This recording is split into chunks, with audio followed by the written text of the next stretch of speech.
Posted by you/throw_ra_love_of_life.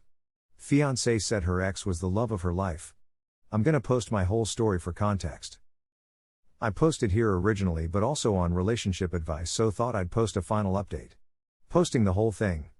My fiancé F31, and I, M33, got engaged in October last year and have been in a relationship for 5 years. Everything has been great, and I can honestly say that I've never met anyone who comes close to her. She's absolutely been the love of my life. I've known her most of it. We grew up on the same street just round the corner from each other. Her mum and dad still stay in the same house, and I stay in the same house I grew up in, which my mum left to me when she passed away in 2014.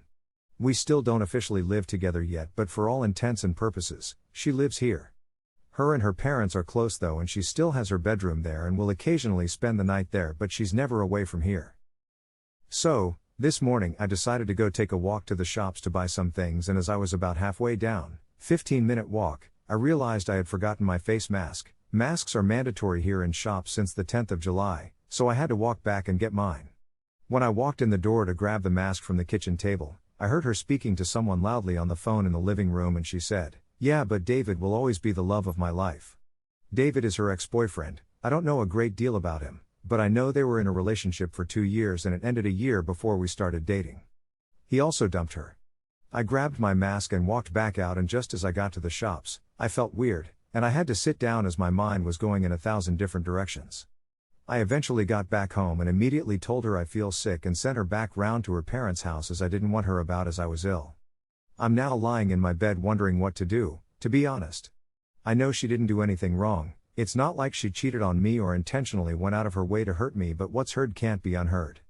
She said that the person she's agreed to marry isn't a patch on an ex she's not been with for 6 years. The fact she said he will always be the love of her life also means that it's a void game. Her heart's already been taken and there's nothing I could ever do to change that. Also, what would happen if he did come back into her life? You can't turn down the love of your life when they come calling, and I'd be dumped quicker than yesterday's leftovers. So how do I navigate this? Tell her I was earwigging and heard her say that shit? Just end the relationship for a completely vague reason like, "Oh, it's not you, it's me," etc. Swallow my pride and pretend I didn't hear it? Everything has been great, but there's no way on this earth I want to be someone's second choice, especially when her ex is the one on her mind that she obviously would be with if she could. I'm thinking about just saying it's not working between us. She's now texting me about coming round tonight and spoiling me cause I'm the sickie. Fuck that. Now on to update 1. I was gonna update sooner, but I've spent the last 3.5 days in a drunken stupor, so my apologies, but I'll warn you, this is not a good update. So, after posting and receiving some advice on Reddit on Thursday, I was thinking of telling her to come back round on Thursday night so we could talk, but settled on Friday morning instead as I wanted to get my head in a clearer state. She still thought I was ill, so I needed a bit of time to think through what I was going to say. She comes round on Friday morning at about 8 a.m. and I think she could see right away that something was wrong, as I must have looked stony-faced, and you could cut the atmosphere with a knife. Anyway, I said to her that I wasn't really sick and that yesterday as I was going to the shops I forgot my mask, had to come back to retrieve it, and when I got in to get it, I heard her talking in the other room, about David. Her face went completely pale, and she started welling up, so I instinctively stopped talking and just stared at her. She then runs into the toilet, locks the door and starts hysterically crying, and alarm bells are going off all over the place in my head. Her reaction made me think she didn't know what I heard, so she must have said some other shit about him as well.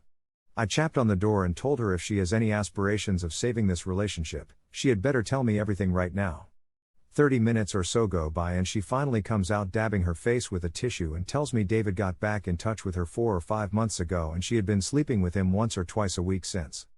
All I can think of is that the snippet of conversation I heard her having was her friend or something helping her choose between David and me. When I heard this, I hit the roof. I threw her out, grabbed handfuls of her stuff, put it in bin bags and threw it out the door into the front garden. She's still standing there BTW.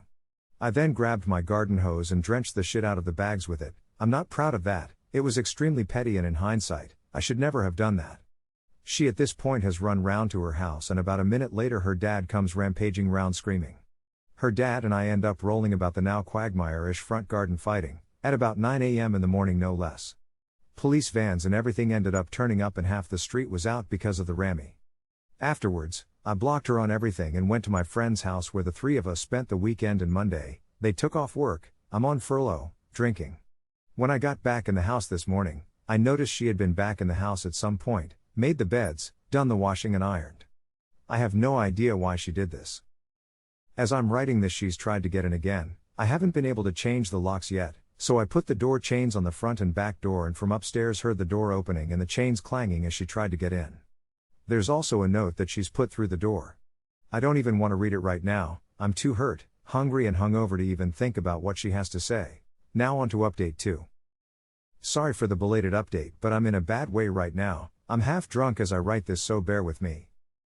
Since everything that has happened, things have taken a turn for the worse. As many of you mentioned I should do, I sent an email to her father, explaining my side of the story and apologizing for taking things public and embarrassing his daughter, but as I said previously, I acted instinctively. I didn't apologize for fighting him as I was reacting to him coming at me. He told me to fuck off and accused me of biting his ear for some reason. So that's what was stuck in my teeth. I'm joking, of course, if you don't laugh. About a week ago I went outside to find my car keyed right down from the passenger side wing mirror round to the boot.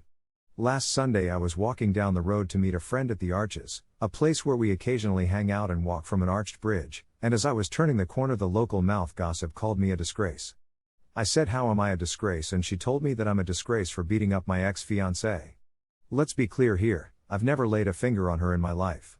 Either her father or someone else is perpetuating this lie, and me throwing her shit out and hosing it has given this authenticity.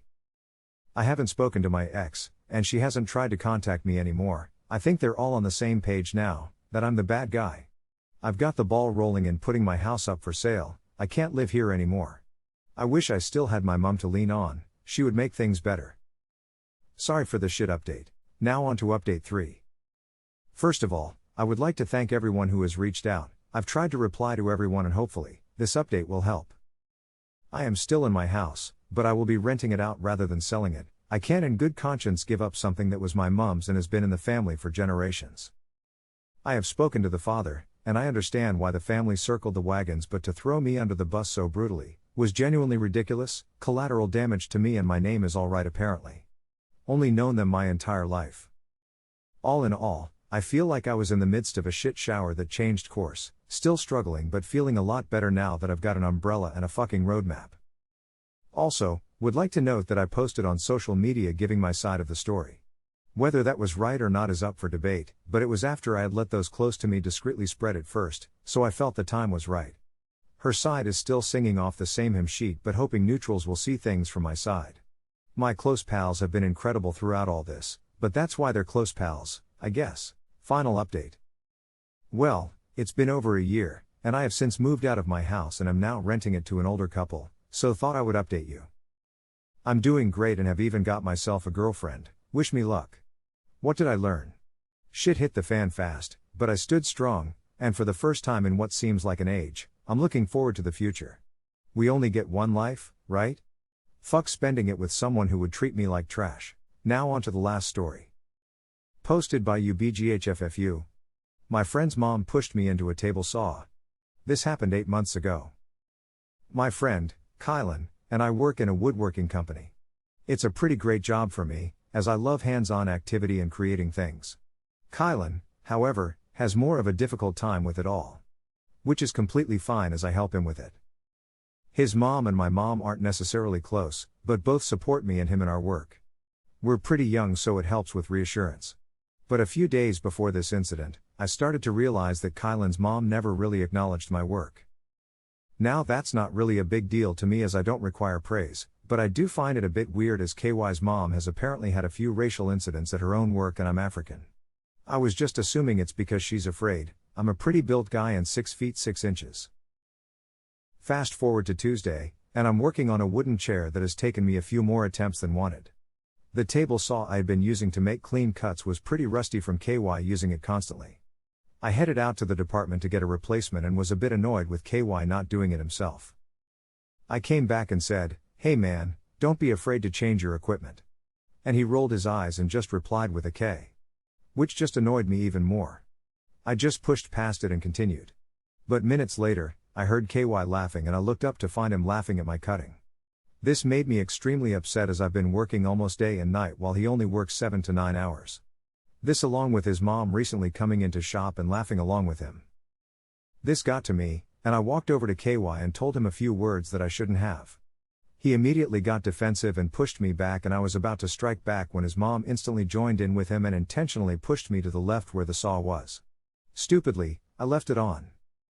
As soon as I was pushed back, the back of my hand was shoved right into the saw, causing a drizzle of blood to just gush everywhere and for my palm to be basically split in half with a huge gap between my pinky and ring finger. The shock kicked in and I instantly grabbed my hand and shouted for my mom, who was on the other side of the shop. She immediately got an ambulance, and I was sent to the closest hospital. KY has been texting me almost every day apologizing for his mother. The only text from her was her saying that this was my fault and to not hurt her son. Now on to update 1. After scrolling through the comments, I think I need to clear some things up. 1. I am 17 years old. I'm allowed to work here because my brother-in-law, 29, owns it along with his father. I'm trusted. 2. How did I manage to keep the saw on? Again, I'm not sure myself. Extremely critical mess up on my part. 3. Your hand would have been split in half. Yes. It is basically split in half. It stopped at a gap in between and thankfully by a miracle wasn't completely cut in half but was itching off the edge from a clean cut down the middle. Now onto a minor update. I got in contact with EM's husband and told him about the full situation and that she was intentionally trying to harm me. Apparently, EM had been telling her husband a completely different story. He seemed pissed and said he'd talked to EM. This was about 3 hours ago.